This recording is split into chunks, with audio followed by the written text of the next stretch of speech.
It's been 8 years on the 28th of January 2016.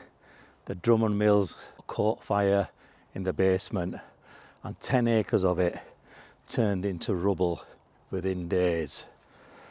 So I'm here at the 𝗏𝗏 Cemetery in Bradford to show you the grave of James Drummond, the man who started it all. Not the fire, but the business. The worsted spinning and manufacturing business back in the day. Drummond Mill was situated on Lumb Lane, Manningham, Bradford. Now, after the fire, some parts of the building still remained intact. For example, the chimney.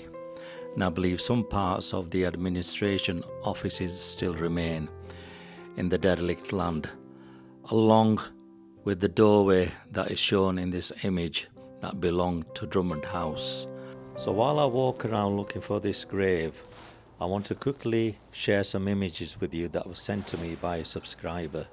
In this image you can see a salvage truck, and in the truck they've actually retrieved an old boiler that weighs around about 12 tons.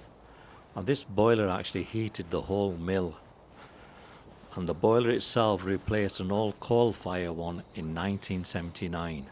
This is just a close-up image of a label on the boiler. In this image you can see a red arrow pointing to a silver flue, and just below the flue was the actual boiler.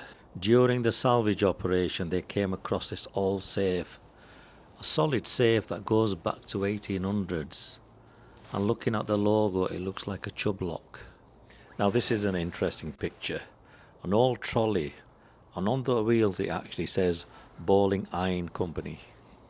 The next few images are just random shots of the site, and in 1979 the mill was given the status of a Grade 2 listed building, and I reckon these names are just companies that were registered at the time when the building was in operation. So I'm actually in the unconsecrated area, section 1. I'm looking for grave 5455, where the Drummond family are buried. Now James Drummond, the head, who was the founder of Drummond Mills, had a wife called Emma Drummond, a son called James Drummond, which confused the hell out of me, and we have another son called Charles Henry Drummond, and finally a daughter called Elizabeth Drummond. I can see the memorial here, and we'll get a close-up of it and read the inscription. Now my first impressions, in my opinion, that it is there. It's very modest compared to some of the memorials in this cemetery. There you go.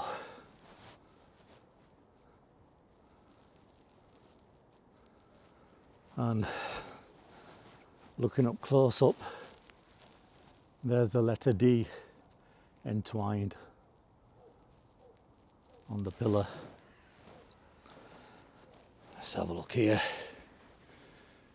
There's James Drummond, the head, buried with his wife, and we have Elizabeth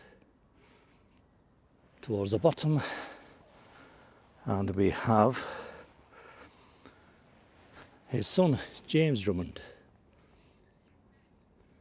Now I'm not sure where his other son's buried, but he's not mentioned here. James Drummond was born in Blyth, Northumberland, but moved with his parents to Bradford in 1825, and apprenticed in the wool sorting and spinning trades. He became a partner in the firm of Hill, Smith and Drummond. Smith retired in 1849 and Hill died in 1851. The worsted spinning and manufacturing business continued to expand, and Drummond erected a large mill in Lumb Lane. In 1871, with his son entering the business, it became Drummond and Partners. He was originally a Wesleyan. In 1849, he joined the Wesleyan Reformers. He was Liberal councillor for the Manningham ward between 1867 to 1870, and also served on the board of Guardians. This video isn't complete without me showing you some images of the aftermath.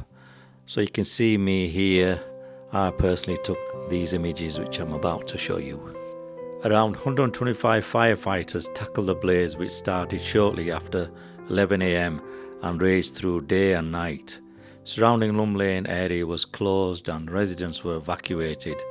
Firefighters were still putting out fire pockets days later, as shown in this image.